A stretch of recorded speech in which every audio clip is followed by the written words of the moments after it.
రాష్ట్ర ముఖ్యమంత్రి వైఎస్ జగన్మోహన్ రెడ్డి ఆశయం రైతుకు ఉన్న ప్రతి ఎకరా సాగులోకి తీసుకుని రావాలని రైతుల ఆర్థిక పరిస్థితి అర్థం చేసుకుని వైఎస్ఆర్ జలకళ పథకం ఏర్పాటు చేశారని రాష్ట్ర పంచాయతీరాజ్ శాఖ మంత్రి పెద్దిరెడ్డి రామచంద్రారెడ్డి తెలిపారు. స్థానిక నగరపాలక సంస్థ కార్యాలయంలో ఉప ముఖ్యమంత్రి నారాయణస్వామి, పంచాయతీరాజ్ శాఖ మంత్రి పెద్దిరెడ్డి రామచంద్రారెడ్డి, చిత్తూరు పార్లమెంట్ సభ్యులు రెడ్డప్ప, మదనపల్ల శాసనసభ్యులు నవాజ్ బాషా, జిల్లా కలెక్టర్ ఎన్ భరత్ గుప్తా వైఎస్ఆర్ జలకళ జిల్లా కరపత్రాన్ని ఆవిష్కరించారు. ఈ సందర్భంగా పంచాయతీరాజ్ శాఖ మంత్రి మాట్లాడుతూ భూమి ఉన్న ప్రతి రైతు ఈ పథకానికి అర్హులని, రైతులకు ఆర్థిక భారాన్ని తగ్గించాలని వైఎస్ఆర్ జలకళ ముఖ్యమంత్రి ప్రవేశపెట్టారని తెలిపారు. జిల్లాలో ఇప్పటి వరకు 2100 మంది రైతులు మాత్రమే దరఖాస్తు చేసుకున్నారని, సచివాలయ సిబ్బంది, వాలంటీర్లు ప్రతి రైతుకు అవగాహన కల్పించాలని సూచించారు. PD DWAMA Chandrasekhar additional PD Srinivas కు సూచిస్తూ ప్రత్యేక డ్రైవ్ ఏర్పాటు చేసి రైతులకు అవకాశం కల్పించాలని సూచించారు.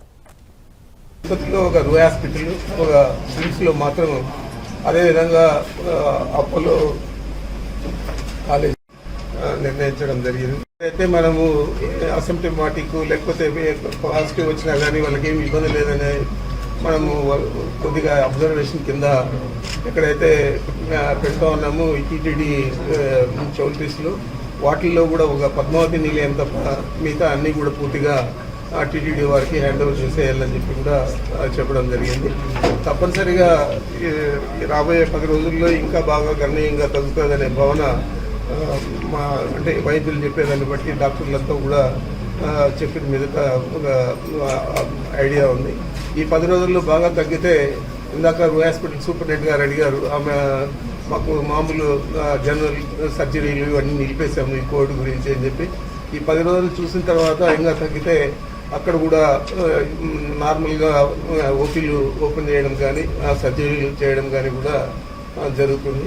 ఈ 10 రోజుల్లో కొద్దిగా అబ్జర్వ్ చేసిన తర్వాత గత నెలలో చాలా ఎక్కువగా కేసులన్నీ కూడా ఉంటే ఈ నెలలో గణనీయంగా రాష్ట్ర వ్యాప్తంగా కూడా తగ్గాయి. మరి ముఖ్యమంత్రి గారు మొదటి నుంచి కూడా దీని మీద ప్రతిరోజు కూడా కోవిడ్ రివ్యూ చేస్తూ ఏం కావాలన్నా కానీ అన్ని చర్యలు కూడా తీసుకోవడం జరిగింది. చాలా వరకు ఎవరికి కూడా ఇబ్బంది లేకుండా డబ్బులు కూడా ప్రభుత్వం అందించడం జరిగింది.